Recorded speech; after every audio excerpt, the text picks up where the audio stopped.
আবারও ভিনিসিয়াস জুনিয়রের অবিশ্বাস্য গোল। চ্যাম্পিয়ন্স লিগের ম্যাচে আরও একটি দুর্দান্ত গোল করে রিয়ালকে জয় এনে দিলেন ব্রাজিলিয়ান উইঙ্গার ভিনিসিয়াস জুনিয়র। দর্শক, এ যেন একের পর এক গোলের মহড়া বসিয়েছেন ব্রাজিলিয়ান এই তারকা। ম্যাচের পর ম্যাচ গোল এবং অ্যাসিস্ট করে রিয়াল মাদ্রিদের জয়ের নায়ক ভিনিসিয়াস জুনিয়র।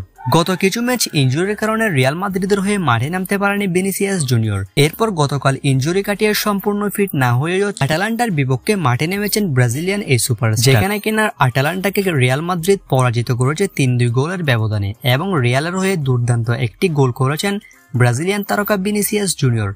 চলতি মৌসুমে লা লিগাতে 13টি ম্যাচ খেলেছেন ভিনি। 13 ম্যাচে 8টি গোল করেছেন তিনি। 8 গোলে 5টি অ্যাসিস্টও করেছেন ভিনিসিয়াস জুনিয়র, অর্থাৎ সরাসরি 13 ম্যাচে 13টি গোলে অবদান রেখেছেন ভিনিসিয়াস।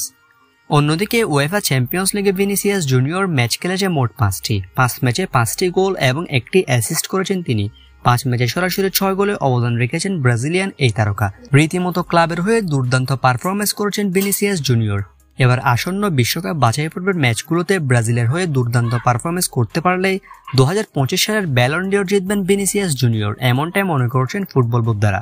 দর্শক, 2025 সালের ব্যালন ডিওর কে জিতবে বলে আপনার মনে হয়? কমেন্ট করে জানিয়ে দিন অবশ্যই।